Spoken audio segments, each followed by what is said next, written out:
সিদ্ধাৰ্থ শৰ্মা, শ্যামকানু মহন্ত, অমৃত প্ৰভা, শেখৰৰ বিপদ নিশ্চিত। দোষী সাব্যস্ত হলেই হ'ব মৃত্যুদণ্ড।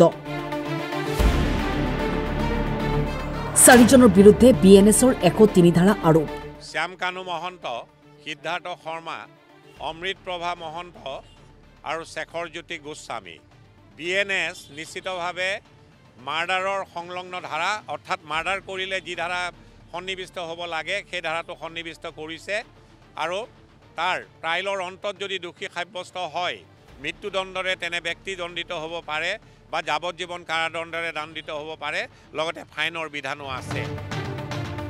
SITয়ে চাৰ্জশ্বীট দাখিলৰ পিছতে জ্যেষ্ঠ অধিবক্তা বিজন মহাজনৰ বিস্ফোৰক মন্তব্য। সিদ্ধাৰ্থ শৰ্মা, শ্যামকানু মহন্ত, অমৃত প্ৰভা আৰু শেখৰৰ হ'ব পাৰে মৃত্যুদণ্ড। জুবিন গাৰ্গৰ ঘটনাৰ দোষী সাব্যস্ত হলে দণ্ডিত হ'ব পাৰে মৃত্যুদণ্ডৰে নতুবা যাৱজ্জীৱন কাৰাদণ্ড। সন্দীপন গাৰ্গ দোষী সাব্যস্ত হলেই হ'ব যাৱজ্জীৱন কাৰাদণ্ড। জুবিন গাৰ্গৰ দুই দেহৰক্ষী পৰেশ বৈশ্য আৰু নন্দেশ্বৰ বৰাৰ বিৰুদ্ধে BNSৰ 316 ধাৰা জাৰি কৰা হৈছে আৰু এই ধাৰাত দোষী সাব্যস্ত হলে দুই দেহৰক্ষীৰ হ'ব যাৱজ্জীৱন কাৰাদণ্ড। আজি SITয়ে চাৰ্জশ্বীট দাখিল কৰিছে। আপোনালোকৰ চতুৰ্থ স্তম্ভৰ জৰিয়তে আমি যি বাতৰি আহিছে আমাৰ হাতলৈ তাৰ পৰা এইটো কথা স্পষ্ট স্বচ্ছ আৰু নিকা যে চাৰিজন ব্যক্তিৰ বিৰুদ্ধে যিসকল ব্যক্তি ইতিমধ্যে একিউজ হিচাপে তেখেতসকলক গ্ৰেপ্তাৰ কৰা হৈছে আৰু তেখেতসকলৰ চাৰিজন ব্যক্তিৰ বিৰুদ্ধে 103 ধাৰা আৰোপ কৰিছে।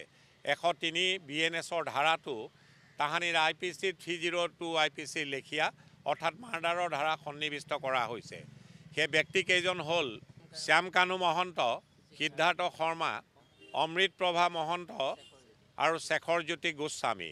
এই চাৰিজন ব্যক্তিৰ বিৰুদ্ধে চতুৰ্থ স্তম্ভৰ জৰিয়তে আমি যি খবৰ পাইছোঁ যে তেখেতসকলৰ বিৰুদ্ধে 103 এই চাৰ্জশ্বীটখনত আৰোপ লগাইছে। 103 BNS নিশ্চিতভাৱে মাৰ্ডাৰৰ সংলগ্ন ধাৰা, অৰ্থাৎ মাৰ্ডাৰ কৰিলে যি ধাৰা সন্নিৱিষ্ট হ'ব লাগে সেই ধাৰাটো সন্নিৱিষ্ট কৰিছে আৰু তাৰ ট্ৰাইলৰ অন্তত যদি দোষী সাব্যস্ত হয় মৃত্যুদণ্ডৰে তেনে ব্যক্তি দণ্ডিত হ'ব পাৰে বা যাৱজ্জীৱন কাৰাদণ্ডৰে দণ্ডিত হ'ব পাৰে, লগতে ফাইনৰ বিধানো আছে। এজন পুলিচ বিষয়াকো গ্ৰেপ্তাৰ কৰা হৈছিলে। তেখেতৰ বিৰুদ্ধে যি ধাৰা আৰোপ কৰিছে সেই ধাৰাটো হৈছে Section 105 of the BNS, culpable homicide not amounting to murder। এই ধাৰাটোতো যদি ট্ৰাইলৰ অন্তত দোষী সাব্যস্ত হয় তাতো যাৱজ্জীৱন কাৰাদণ্ডৰ বিধান আছে।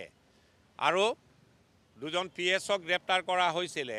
এই PSO দুজনৰ বিৰুদ্ধে 316 BNS এই ধাৰাটো Section 316 BNS এই ধাৰা আৰোপ কৰা হৈছে আৰু এই ধাৰাটো যাৱজ্জীৱন কাৰাদণ্ডৰ বিধান আছে ট্ৰাইলৰ অন্তত যদি দোষী সাব্যস্ত হয়। BNSSত 346 বোলা এটা ধাৰা লিপিবদ্ধ আকাৰত আছে। Intention of the legislature was clear যে 346ত লিপিবদ্ধ আকাৰত এই ধাৰাটোত কোৱা হৈছে যে গুৰুত্বপূৰ্ণ গোচৰ এনেধৰণৰ গোচৰবিলাকৰ যি দৈনন্দিন ট্ৰায়েল প্ৰক্ৰিয়া সেইটো দৈনন্দিন ভিত্তিত হ'ব লাগে আৰু এনে গোচৰত সাধাৰণতে এডজনমেণ্ট বিচাৰিলে ডিফেন্সেই হওক বা প্ৰচিকিউশ্যনেই হওক এডজনমেণ্ট সাধাৰণতে দিয়াটো কাম্য নহয় বুলি এই ধাৰাটোত সন্নিৱিষ্ট হৈ আছে। Bureau report, time 8।